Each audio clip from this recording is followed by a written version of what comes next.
Çok teşekkür ediyorum öncelikle. Hocamızın da az önce söylediği gibi çocuk haklarına yöneldiğimizde çok da güzel tablolarla karşılaşmıyoruz. Evimizdeki çocuklara, mahallemizdeki çocuklara baktığımızda kaygılarımız çok başka. Daha çok sevgi, saygı, güven üzerine kaygılar var. Ve eğitim hakkına zaten sahip olan bu çocukların daha ne kadar çok eğitime teşvik edilebileceği, hangi özel okulda daha güzel eğitim alabileceğini konuşuyoruz. Ama devletler tarafından hakları çok ironik bir şekilde ellerinden alınan özellikle muhacir çocuklara baktığımızda ne yazık ki çok daha başka tablolarla karşılaşıyoruz.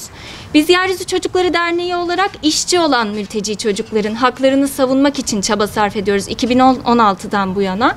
Ve 96'sı işçi olan 7 ila 17 yaş arasındaki çocuğu şimdiye kadar iş hayatından alıp okul hayatına kazandırdık.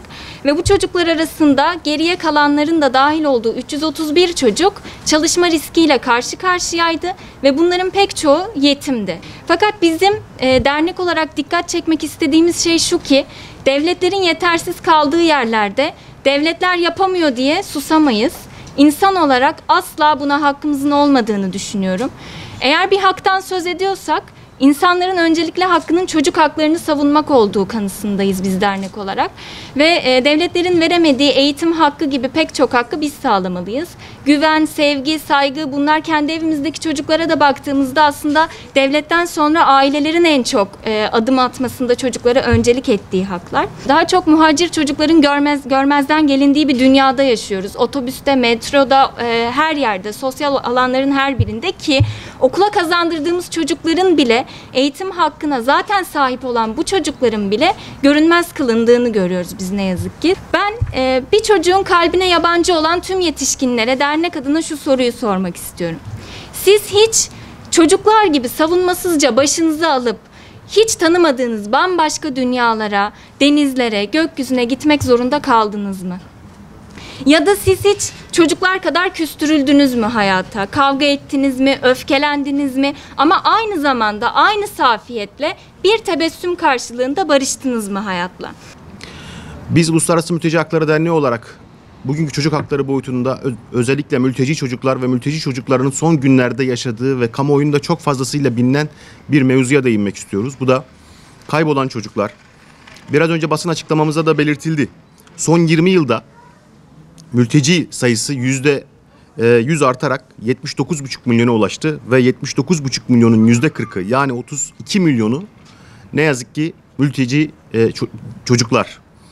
Yine 2019 verilerine göre özellikle Avrupa'ya resmi olarak kayıt yaptırma yani bir sığınma başvurusu yapmış mülteci sayısı 672.935 iken bunun 202.945'i çocuktur.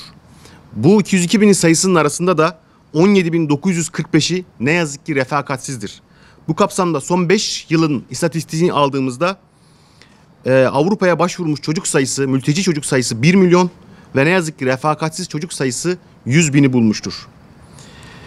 Yine dünya genelinde yapılan istatistiklere göre her gün ortalama 2500 çocuk kaybolmakta ve bunun 720'si Avrupa'da gerçekleşmektedir. Biz göç yolunda Avrupa'ya resmi giriş yaparak kayıt altına alınan çocukların büyük bir çoğunluğunu kısa zaman içinde kaybolduğunu gözlemledik. Bu kayıplara neden olarak ise yetersiz kabul koşulları, prosedürel aksaklıklar, aile birleştirme sürecindeki neticesizlikler, refakatsiz çocuklara atanan ailelerin verimsizlikleri ve illegal yapıların girişimleri gibi konular yer almaktadır. Dolayısıyla bu kaybolan mültecilerin karşılaştığı birçok da problem vardır. Bunların birkaçından bahsetmek gerekirse bunlar şiddet, cinsel saldırı, insan ticareti, zorla çalıştırılma, farklı hayat tarzı yaşayan ailelere evlatlık verilmeye gibi problemlerle karşılaşıyor. Ve son zamanlarda ne yazık ki kamuoyunda ciddi bir iddia var. Bu iddiada özellikle çocukların adrenokrom denilen bir hormonu alabilmeleri için şiddete, korkuya ve ölüme itilmek suretiyle bir hormon alındığı söyleniyor ve ciddi anlamda bir çocuk hakkı olduğundan iddia ediliyor. Ve bu iddiaları ciddiyetle takip ediyoruz. Burada gerçek anlamda bir insan haklarına, çocuk haklarına aykırı durumlar söz konusu. Çocuklarla, gençlerle ilgili çalışma yapan çok sayıda kurumumuz bunlarla ilgili, bu çalışmayla ilgili bir araya geldi. İnşallah bu basın açıklamalarımız, yapmış olduğumuz çalışmalar artık bazı sözlerin eyleme geçtiği, bazı problemlerin çözüldüğü bir noktaya doğru bizi götürür temennisiyle söze başlamak istiyorum. Az önce Yeryüzü Çocukları Derneğimizin kıymetli tespitlerini, çalışmalarını dinledik. Basın bildiriminde Hüsamettin Bey'in açıklamalarını dinlemiş olduk. Tabii bunun üzerine çok belki söylenecek söz yok. Fakat burada şunu net bir şekilde ifade etmemiz lazım.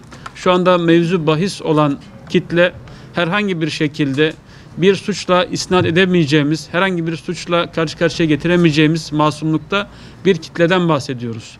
Dini, meşrebi, mezhebi, ülkesi, bölgesi her ne olursa olsun bir şekilde masumluğunu kesin bir şekilde herkesin ortak kanaat getirdiği bir kitleden bahsediyoruz.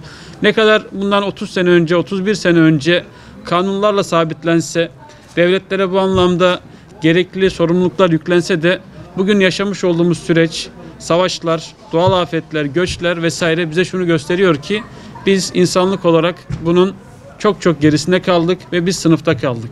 Yapılan her türlü çalışmanın bir şekilde maddi anlamda karşılığını biz telafi edebiliriz. Ama çocuklarla ilgili telafi edilemeyecek durumda olan bu hasarların tekrardan yaşanmaması için belki de hep birlikte gayret göstermemiz gerekiyor. 20 Kasım Dünya Çocuk Hakları Günü 1989 yılında kabul edilen Birleşmiş Milletler Çocuk Hakları Sözleşmesi ile birlikte çocuk haklarının yasalarca tanınmasının kutlandığı gündür. Çocuk Hakları Sözleşmesi 197 ülkenin onayı ile insan haklarına ilişkin sözleşmeler içinde en fazla imza atılmış insan hakları belgesi olma özelliğini taşımaktadır.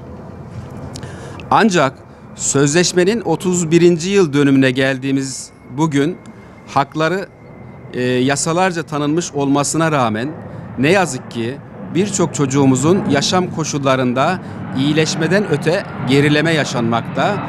Alınan kararlar yalnızca uluslararası bir metnin satırları arasında sıkışıp kalmaktadır. Çocukların hassas yapıları itibariyle özel ilgiye ihtiyaç duymaları, onlara maruz kalabilecekleri zorluklara karşı savunmasız bırakmaktadır. Bu zorluklara ebeveyn kaybının dahil olduğu durumlarda ise söz konusu hassasiyet oranı daha da artmaktadır. Tüm bu faktörlerin çocuğun gelişiminde ve hayatının ilerleyen safhalarında fiziksel ve psikolojik sorunlara zemin hazırlaması da kaçınılmazdır. Savaş, göç ve doğal afetler nedeniyle zor şartlarda yaşayan çocuklar için ise durum koronavirüs salgınıyla birlikte daha da zorlaşmıştır. Salgın nedeniyle bugün milyonlarca çocuğun eğitiminden mahrum kaldığı bilinmektedir. Tüm dünyada 5 ile 17 yaş arasında olup okula gitmeyen çocuk ve genç sayısı toplam 303 milyonu bulmuştur. UNICEF Mülteci Yüksek Komiserliği güncel verilerine göre dünya genelinde mülteci sayısı son 20 senede %100 artarak 79,5 milyonu bulmuştur. Yine aynı raporda ki verilere göre dünya genelinde mülteci sayısının %40'ını çocuklar oluşturmaktadır. Suriye Savaşı nedeniyle son yıllarda en fazla göç alan ülkeler arasında olan Türkiye'de ise 1.700.000 civarında mülteci çocuk bulunmaktadır. Yine uluslararası raporlara göre dünyada 400 milyon civarında yetim bulunmaktadır. Bunun yanı sıra anne ve babası hayatta olduğu halde onların şefkatinden ve ilgisinden uzak olan sosyal yetimlerimizi de düşündüğümüzde bu sayı daha da artmaktadır. Bizler çocuklarımızın haklarını ne kadar kanunlarla düzenlesek de başarılı olmak için dünyanın güzelleşmesine öncelikle evimizden, sokağımızdan ve mahallemizden başlamalıyız. Bu sebepler her ailenin kendi çocuğunun fiziksel ve psikolojik gelişiminde birinci derecede sorumlu olduğu göz ardı edilmemeli ve devletin bu süreçte aktif olarak takip ederek aksayan yönleri ile ilgili gerekli tedbirleri alması gerekmektedir. Çocukların fiziksel ve psikolojik gelişiminde en önemli etken aile müessesesidir.